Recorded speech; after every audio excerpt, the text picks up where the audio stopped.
After months of waiting, we are finally zeztizing. And to start this, we see the dark side of the moon. But that moon looks suspenseful because everyone is talking about that idol getting captured. Or is she an idol? I don't know. But nobody's vibing with it. They're asking for 1 million for her. Mans, why you gotta do man like that? Everyone's not happy with this. But one guy is chill with it. He's actually gonna help her. He had a mission. And he's a Rizzler. So you have to understand. He's that guy. So the kidnappers, after getting that 8 billion, are about to kill that girl. But then a guy comes whose forehead is looking too much like a MC. So he has to be an MC. And as always, he's hot. Oh my god, he's hot. Had to say it twice so you know. And his hair is trying to ruin his aura. But he's not about that life. He starts shooting. Oh my god, he's shooting. But nah, they're just blanks. Rubber bullets, as many people call them. I mean, everyone calls them rubber bullets. But enough about that. This man is beating them everyone up. Like he's Batman. And he's showing them names. Man. And he's moving like Lego Batman. And you know he doesn't pay taxes. And he sees that girl falling and he defies the laws of physics and saves her. And for bonus points, he kills another man. Everything was whistling well until Sister Nation attacks and wakes him up. And yeah, it was all a dream. So that's why everything that happened, those reality defying feats, were all in his head literally. And the way his room is decorated, you know he's a nerd.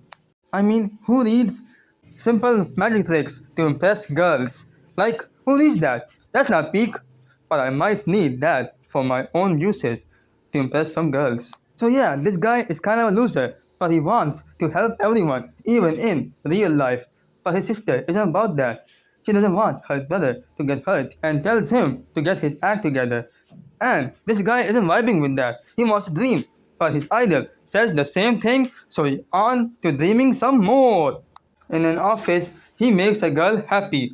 And he has to go to get a job. So he goes. But this guy takes this girl. And he thought that he was that girl's father. But nah, that was just a kidnapper, my guy. So this man goes in to help that girl out. But then, in doing so, his bad luck kicks in. Or should I say, some red guy kicks in and gets him. Get hit by some car. But the kid is still safe. The kidnapper ran away. Looking inside the car and no one's even there.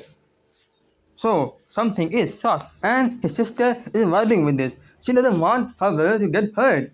He has the worst luck. Whenever he helps someone, he gets some bad luck get thrown at him. Like getting struck by lightning and getting hit by a meteor. Like, look at you. You look ugly now. Getting hit like that. And not even God can help you. But nah, you can't say that. God can help him. I hope.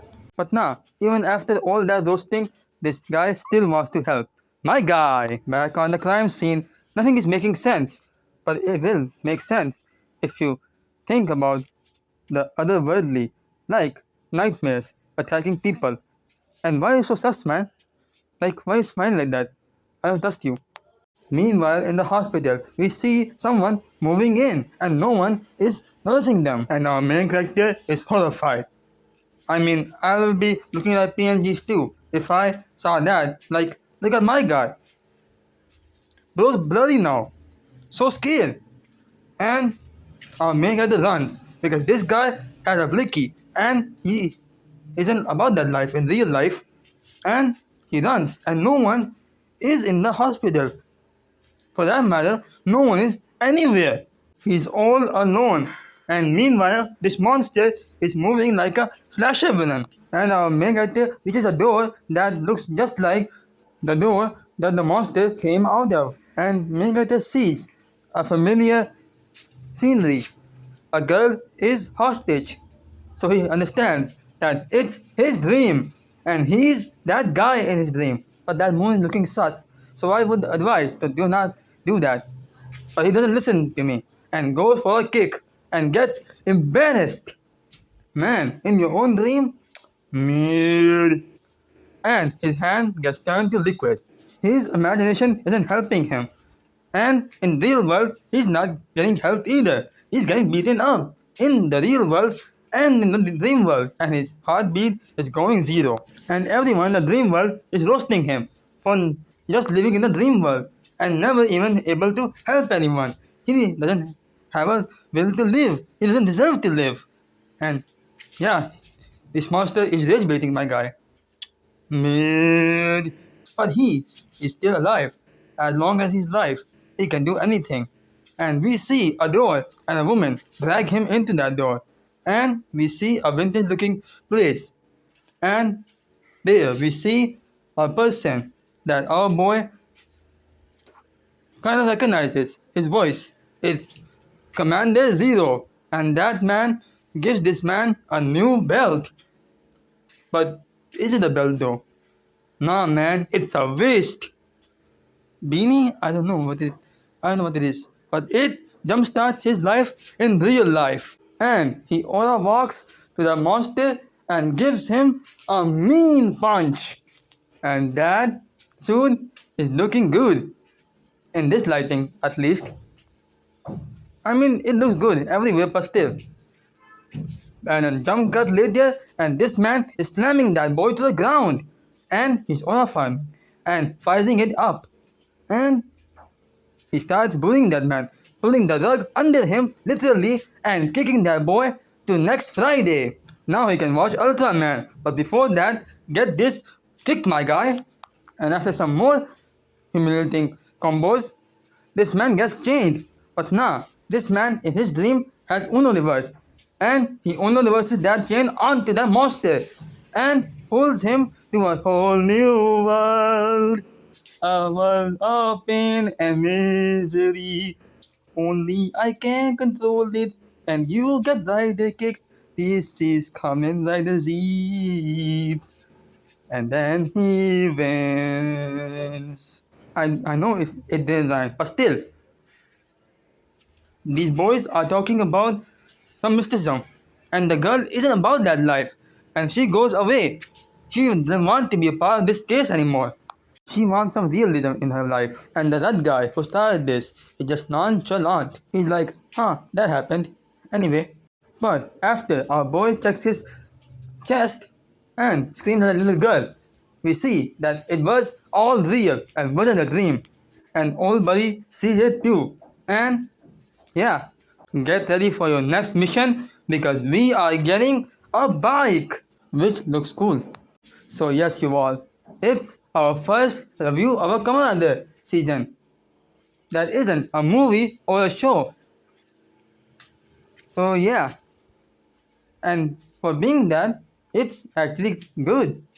At first, I wasn't vibing with it, but after a rewatch, I was like, it's good. It's really good. For now, the most interesting characters are the sister and the detective. And I already like the main character. Like, he wants to help people, even though he gets punished for every time for doing that. Like, he gets bad luck for every time he does anything good. And the detective seems to be sus. Like, he knows more than he lets on.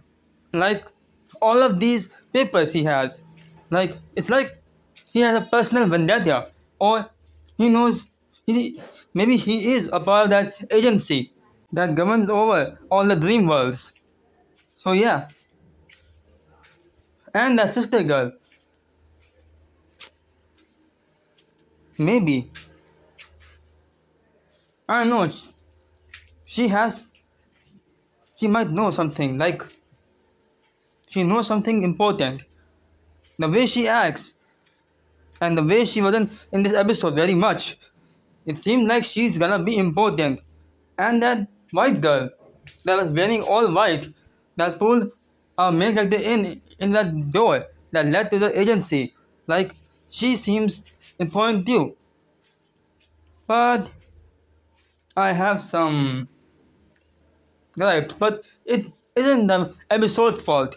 See, the writer of this show is Yuya Takahashi, and he wrote Geats, which had so many rules and so many potential. I realized so much. Most of the rules were broken, and the payoff we got won that peak. And it just makes you wonder, like, what? Why did they even make those rules? And the writing of this man, he treats all of the female writers so poorly and writes them poorly.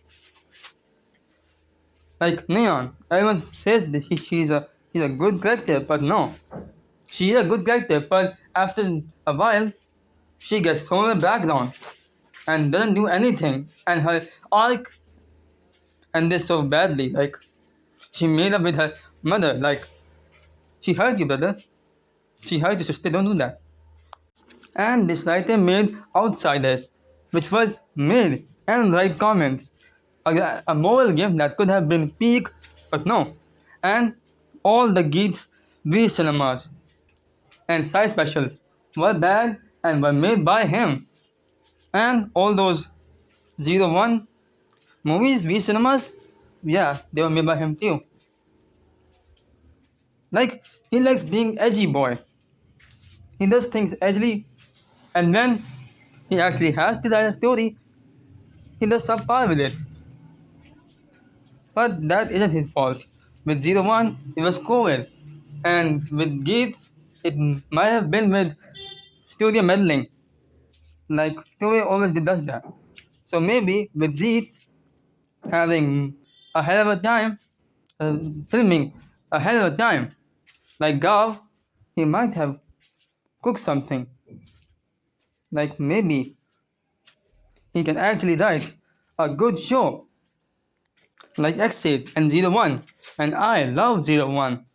01 is my favorite Reva rider alongside Gav, which is above it.